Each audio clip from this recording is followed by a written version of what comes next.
Introduction to Magic: Rituals and Practical Techniques for the Magus by Julius Evola and the Group. Introduction. There are times in certain people's lives when they feel that all their certainties are wavering, all their lights dimming, all the voices of their passions and affection falling silent, including everything that enlivens and moves their being. Thus, being led back to his own center, the individual confronts the problem of all problems. What am I? Then, in almost every case, he begins to see that everything he does, not only in his ordinary life, but also in the domain of higher values, only acts as a distraction, creating the illusion of a purpose and a reason, or something that allows him not to think deeply and to go on living. Daily routines, moral codes, faiths and philosophies, intoxication of the senses, and even disciplines appear to have been created or pursued by people in order to hide from their inner darkness, to escape the anguish of the vast fundamental solitude, and to elude the problem of the self. In some cases, such as a crisis, can have a fatal outcome. In other cases, one reacts and shakes it off. The impulse of an animal energy that does not want to die reasserts itself, inhibits that which has been briefly intuited through such experiences, and makes one believe that it was just a nightmare, a momentary weakness of the mind, or a nervous imbalance. Then new adjustments are made in order to return to reality. Then there are the evaders. Being unable to grasp it as a whole, they turn the existential problem into a mere philosophical problem. And the game resumes. A new truth, a new system arise. They claim to see the light shining in the darkness, thus refueling the will to go on. Another equivalent solution is the passive reliance on traditional structures and on dogmatic and stereotypical forms of authority. However, there are those who can hold their ground. Something new and irrevocable has occurred in their lives. They are determined to break out of the circle that has trapped them. They abandon all faiths and renounce all hopes. They intend to dissipate the fog and to blaze a trail. What they seek is self-knowledge, and the knowledge of being within themselves. For them, there is no turning back. This is one of the ways in which, especially in the modern age, some people may approach the disciplines usually referred to as initiatic.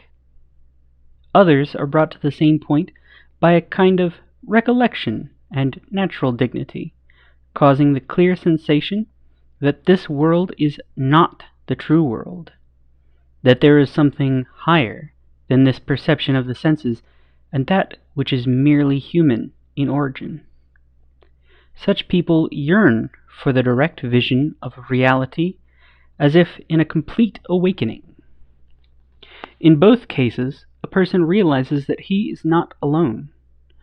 He will feel close to others who have arrived at this point by another path, or who maybe have always been there. Then they will learn their truth. Beyond the reasoning intellect, beyond beliefs and what passes today for science and culture, there is a higher knowledge. There the anguish of the individual ceases. The darkness and the contingency of human condition dissolve, and the problem of being is resolved. This knowledge is transcendent, also in the sense that it presupposes a change of state. It can be achieved only by transforming one's way of being into a new one, changing one's consciousness. Just as it is absurd for a person holding a burning coal to expect that the pain will cease before he drops the coal, Likewise, it is absurd to think that one can open a path beyond the fundamental darkness of existence while the individual remains what he is. To transform oneself, this is the necessary premise of higher knowledge. Such knowledge does not know problems, but only tasks and realizations. Such realizations must be understood as something entirely positive. The necessary presupposition here is the ability to consider only the concrete, real, naked relationship with oneself and with the world. Especially in the case of modern man, this consists of the conditioned, extrinsic, and contingent relationship characteristic of the physical state of existence. As for the varieties of what has been called the spirit, they are a mere counterpart of physical existence, such that all of their values, good and evil, true and false, superior and inferior, do not constitute a gap in relation to what the self is, as a human being in the hierarchy of beings. This is why a crisis or radical upheaval is necessary.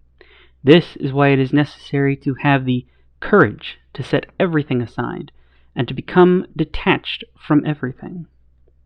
The mutation of one's deepest structure is the only thing that matters for the purposes of higher knowledge.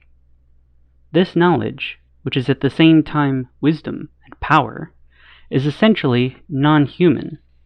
It can be achieved by following a way that presupposes the active and effective overcoming of the human condition.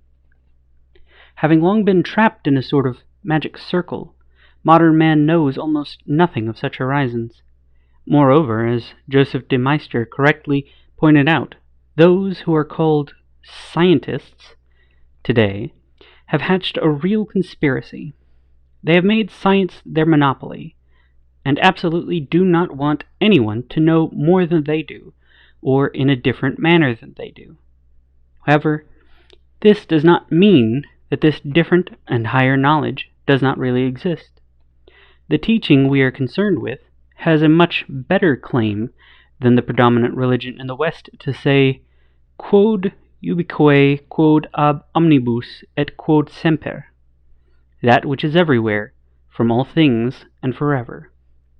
This teaching corresponds to a unitary tradition that can be found variously expressed in the traditions of every people, sometimes expressed as the wisdom of ancient, royal, or priestly elites, sometimes as knowledge concealed in sacred symbols, myths, and rituals, whose origins are lost in primordial times, or as allegorical writings, mysteries, and initiations, or as theurgy, yoga, or high magic, or, in more recent times, as the secret knowledge of underground currents that surface here and there in the course of Western history, up to the Hermeticists and the Rosicrucians.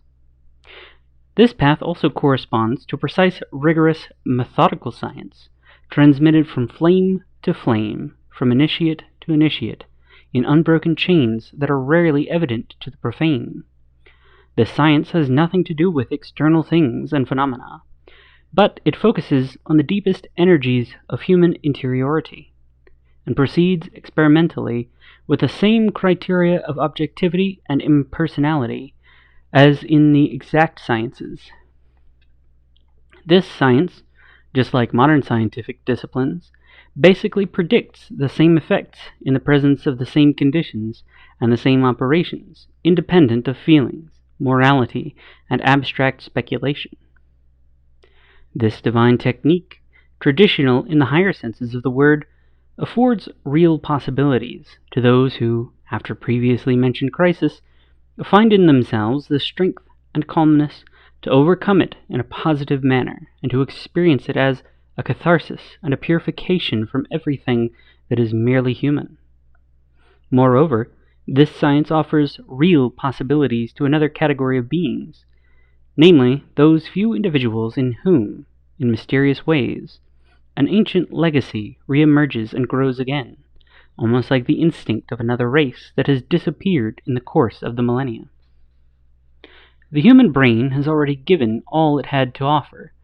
Now what matters is to make the whole body into an instrument of consciousness, which, by overcoming the limitation of the individual, must penetrate those vital layers where the dark and deep energies of a higher self are at work, until the entrance of the path leading to the closed palace of the king is found again. This collection of essays aims at presenting clues, suggestions, and techniques of this secret science, which, in its essence, is not transmitted in a body of beliefs and concepts, but rather becomes a light of inner awakening, shining from spirit to spirit. We have tried, as a general criterion, to avoid as much as possible any discussion about things, and to capture instead their essence, omitting nothing in order to be fully understood. Wherever obscurities remain, this is not by our wish, but due to the nature of the subject matter itself. Higher knowledge is first and foremost experience. But everything that is experience is intelligible only through an analogous experience. Any written or printed communication will always meet a limit that can be removed only by one who can take up the position corresponding to the particular teaching. We will limit our subject matter to 1. Exposition of methods, disciplines, and techniques. 2. Reports of real, historical, initiatic experiences. 3.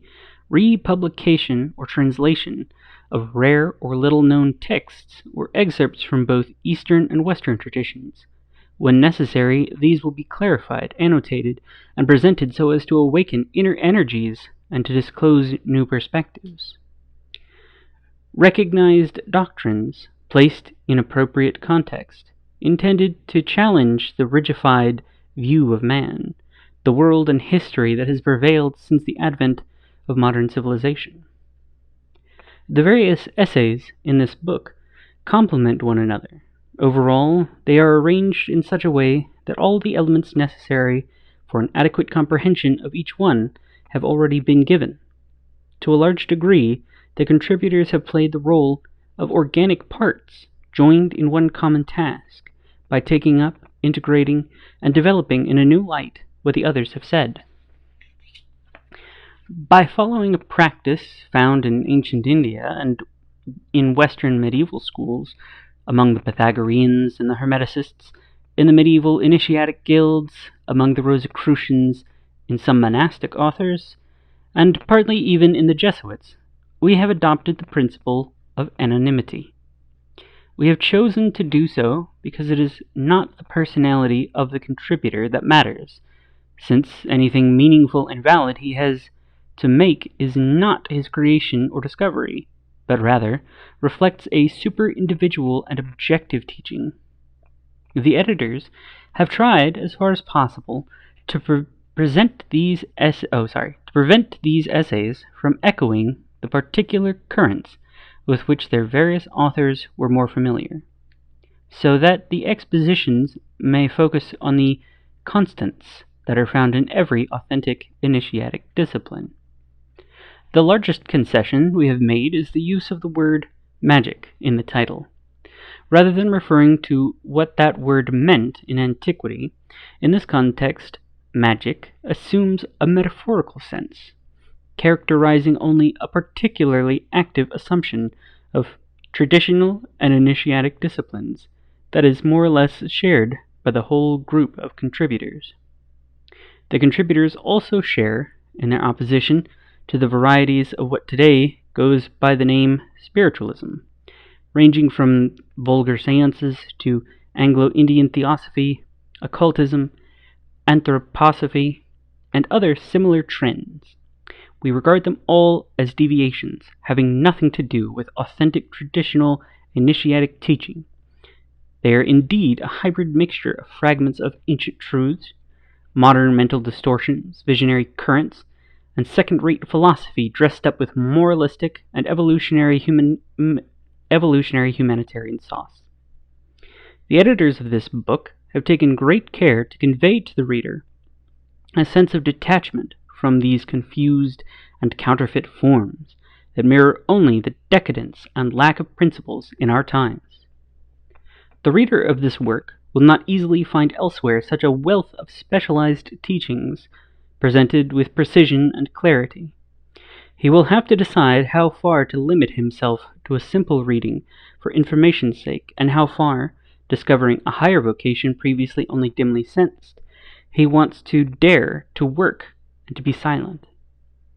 According to an initiatic teaching, those who strive with an inner and fervent seriousness will rarely be left alone. It is possible that for some, this contact with will be only the first, to be followed by others at the proper time. In virtue of an inescapable law, those who, having left one shore behind and still struggling in the waters, are already striving to reach the other shore.